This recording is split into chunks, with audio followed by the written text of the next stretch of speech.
Hello dear students, welcome to our channel educational goal. और हमारी जो भूगोल प्रश्न बैंक सॉल्यूशन की जो सीरीज चल रही है, आज उसका ये 8वां पार्ट रहने वाला है। और एग्ज़ाम से पहले हमने इसके 7 पार्ट करवा दिए थे। तो मैं आपको जानकारी के लिए बता दूं कि इकाई 2 तक हमने किए थे और उसके 6 प्रश्न हमने कर लिए थे। प्रवास के प्रतिकर्ष कारक और अपकर्ष कारक हमने इससे पहले वाले पार्ट में देख लिया वहाँ तक। अब आज उससे आगे इकाई 2 में और भी प्रश्न थे। ये वो प्रश्न हैं, 7वें प्रश्न से लिया है मैंने, 7वें से 13। तो इन प्रश्नों के उत्तर हम इस वीडियो में देखने वाले हैं। इससे पहले जो 6 प्रश्न थे उसका उत्तर जो है इससे पहले वाले वीडियो में समझा चुका हूँ। ठीक है, तो पहले हम प्रश्नों को समझ लेते हैं। तो देखिए, अच्छे समझना है क्योंकि मैंने उत्तर में क्रमांक नहीं डाल रखे हैं, वो मुझे ऐसे बताने पड़ेंगे। आप प्रश्न समझिए। जनसंख्या संगठन से आप क्या समझते हैं? ये प्रश्न है 7वां हमारा। लिंग अनुपात कैसे मापा जाता है? फिर जनसंख्या के ग्रामीण नगरीय संगठन का वर्णन कीजिए। फिर विश्व के विभिन्न भागों में आयु लिंग में असंतुलन के लिए उत्तरदायी कारक कौन कौन से वर्णन करना है। फिर व्यावसायिक संरचना का वर्णन करना है, जनसंख्या की जो व्यावसायिक संरचना है उसका वर्णन करना है। फिर आयु लिंग पिरामिड क्या होता है और इसके प्रकार बताने हैं। ठीक है, तो सबसे पहला प्रश्न है जनसंख्या संगठन से आप क्या समझते हैं? तो ये देखिए उत्तर। किसी भी देश प्रदेश की जनसंख्या विभिन्न आयु वर्ग के स्त्री पुरुषों से मिलकर बनी होती है। जनसंख्या संगठन जनसंख्या की उन विशेषताओं को प्रदर्शित करता है जिनकी माप की जा सके तथा तुलना की जा सके। स्त्रियों पुरुषों की संख्या, लिंग अनुपात, आयु वर्ग संरचना, उनके व्यवसाय, शिक्षा का स्तर तथा जीवन प्रत्याशा आदि ऐसी महत्वपूर्ण लोगों की महत्वपूर्ण विशेषताएं हैं जो जनसंख्या के संगठन को प्रदर्शित करती है। यानी कि जनसंख्या संगठन में सारी बातें आ जाती है, चाहे स्त्री पुरुषों की संख्या हो, लिंग अनुपात हो, आयु वर्ग संरचना हो, उनके काम धंधे हो, उनकी शिक्षा का स्तर हो, जीवन प्रत्याशा हो, सारी बातें जो है जनसंख्या संगठन में आती है। ठीक है, अब अगला प्रश्न है हमारा, लिंग अनुपात कैसे मापा जाता है? तो इस उत्तर को हम देखते हैं। देखिए, लिंग अनुपात क्या होता है? पहले तो कि लिंग अनुपात किसी देश की जनसंख्या में स्त्रियों और पुरुषों की संख्या के बीच का अनुपात है। प्रति 1000 पुरुषों पर स्त्रियों की संख्या अथवा प्रति 1000 स्त्रियों पर पुरुषों की संख्या के रूप में लिंग अनुपात मापा जाता है। इसको मापने के लिए निम्न सूत्र का प्रयोग किया जाता है। या तो आप स्त्रियों की संख्या ऊपर ले लें, पुरुषों की संख्या नीचे ले लें और 1000 का गुणा कर दें, या फिर पुरुषों की संख्या ऊपर ले लें, स्त्रियों की संख्या नीचे ले लें और 1000 का गुणा कर दें। दोनों ही फार्मूले सही रहेंगे। अब अगला प्रश्न देखते हैं। अगला प्रश्न हमारा क्या है कि जनसंख्या के ग्रामीण नगरीय संगठन का वर्णन कीजिए।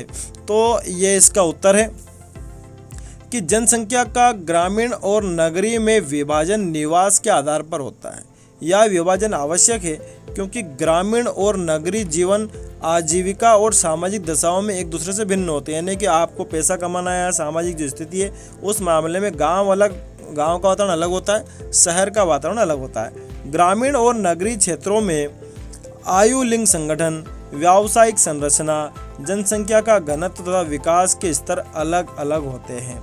आपको ये भी पता है कि भाई अलग अलग कैलोरी की जरूरत पड़ती है गाँव और शहरों में, तो कुल मिला के बहुत सारे फर्क देखने को मिलते हैं। यद्यपि ग्रामीण और नगरीय जनसंख्या में अंतर करने के मापदंड एक देश से दूसरे देश में भिन्न होते हैं। सामान्य रूप से ग्रामीण क्षेत्र वे होते हैं जिनमें लोग प्राथमिक क्रियाओं में संलग्न होते हैं, जैसे खेती बाड़ी हो गई, मत्स्य पालन हो गया। ठीक है, और नगरीय क्षेत्र वे होते हैं जिनमें अधिकांश कार्यशील जनसंख्या गैर प्राथमिक क्रियाओं में संलग्न होती है, या तो फैक्ट्री में काम करते हैं लोग या फिर नौकरी करते हैं। ठीक है, अब अगला प्रश्न देखते हैं हम। अगला प्रश्न है, विश्व के विभिन्न भागों में आयु लिंग में असंतुलन के लिए उत्तरदायी कारकों का वर्णन कीजिए। आयु लिंग में जो असंतुलन है विश्व के अनेक भागों में, उनके लिए कौन कौन से कारण जिम्मेदार है, उनका वर्णन करना है। तो देखते हैं इस उत्तर को हम। तो ये देखिए, विश्व के विभिन्न भागों में आयु लिंग में असंतुलन के लिए उत्तरदायी कारक निम्न है। बस आपको कारक तक ही बताना है, तो आपको यहीं तक लिखना है। ये देखिए, अगर आप उत्तर में देखेंगे तो असंतुलन के लिए कारक हमें सिर्फ बताने हैं। तो देखिए, पहला कारक हम देखते हैं क्या है, स्त्री पुरुष के जन्म दर में अंतर। दूसरा है स्त्री पुरुष की मृत्यु दर में अंतर, और तीसरा है प्रवास। ये 3 कारण हैं। ठीक है, तो देखिए पहला पॉइंट क्या है कि प्रत्येक समाज में जन्म के समय नर बच्चे मादा बच्चों से अधिक पैदा होते हैं, इसलिए लिंगानुपात बिगड़ता है। फिर दूसरा है कि मृत्यु दर, तो मृत्यु दर भी जो पुरुषों की अधिक होती है किनकी बजाय, स्त्रियों की बजाय, इसलिए भी लिंगानुपात में समस्या है। और प्रवास आप जानते ही हैं कि मान लो गांव से कोई व्यक्ति रोजगार के लिए शहर जाता है तो गांव में स्त्रियों की संख्या बढ़ गई तो वहाँ स्त्रियों की संख्या अधिक आएगी, और जो भी व्यक्ति शहर में रोजगार के लिए गए हैं तो वहाँ पर स्त्रियों का जो लिंगानुपात है वो कम हो जाएगा। तो ये 3 कारण होते हैं, स्त्री पुरुष के जन्म दर में अंतर, और स्त्री पुरुष की मृत्यु दर में अंतर, और तीसरा है प्रवास। ठीक है, तो 3 बातें हो गई। अब अगला प्रश्न है व्यावसायिक संरचना का वर्णन करिए, यानी कि जनसंख्या जो अलग अलग कार्यों में लगी हुई होती है उसका वर्णन करना है। देखते हैं इसको हम। तो ये देखिए, आर्थिक रूप से क्रियाशील जनसंख्या का प्रतिशत विकास का एक महत्वपूर्ण सूचक होता है। विभिन्न प्रकार के व्यवसायों के अनुसार किए गए जनसंख्या के वितरण को व्यावसायिक संरचना कहा जाता है। आप चाहो तो सीधे यहाँ से तो यहाँ तक भी लिख सकते हो। किसी भी देश में विभिन्न व्यवसायों को करने वाले भिन्न भिन्न लोग होते हैं। व्यवसायों को सामान्यतः 3 हिस्सों में बांट सकते हैं हम, प्राथमिक, द्वितीयक एवं तृतीयक श्रेणी। ठीक है, उनको हम देख लेते हैं जरा सा। देखिए, आपके प्रश्न में साफ साफ लिखा है अगर 2 नंबर में पूछे तो 30 शब्द में उत्तर देना है, और अगर इससे ज़्यादा अंक में पूछे तो 75 शब्दों में भी आप इनको दे सकते हैं। ठीक है, तो अगर आपको 2 नंबर का प्रश्न था आप उस हिसाब से लिखना। आप सिर्फ उसमें फिर अगर आप इतना से लिख दोगे तो काम चल जाएगा। ये यहाँ से लिखोगे और ये यहाँ तक लिख दोगे। ठीक है, और ये बात उसमें अलग से ये बात और जोड़ दोगे, ऊपर की बात आपको लिखने की ज़रूरत फिर नहीं है। तो देखिए क्या क्या प्राथमिक, द्वितीयक एवं तृतीयक श्रेणी। ये देखिए, प्राथमिक में क्या है कि इसमें कृषि, पशुपालन, वृक्षारोपण, मछली पालन, मतलब सारे प्रथम काम, जो प्रथम मतलब कि जो सीधे आप प्रकृति से प्राप्त करते हो। द्वितीयक यानी कि वो जो आपको प्रोडक्ट मिला है उसको आप जो उद्योग में ले जाते हो, फैक्ट्री में, भवन हो गया, भवन निर्माण, ये सारे द्वितीय क्षेत्र हो गए। और तृतीय क्षेत्र में परिवहन, संचार, वाणिज्य, प्रशासन, सेवाएं। ठीक है, आगे बढ़ते हैं।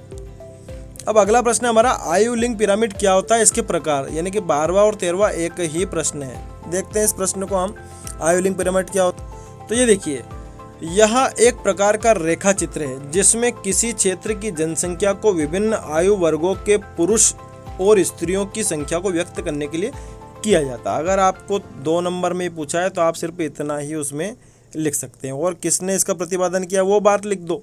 ठीक है, इसकी रचना बहुदंड आरेख के माध्यम से किया जाता है।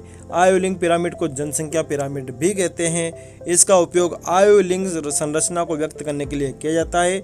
इसका प्रतिपादन WM थॉमसन और आर्थर लेविस ने किया था। तो देखिए, 3 प्रकार के पिरामिड होते हैं। कौन कौन से होते हैं? विस्तारित होती जनसंख्या, स्थिर जनसंख्या, असमान जनसंख्या। ठीक है, ये 3 प्रकार के पिरामिड हो गए।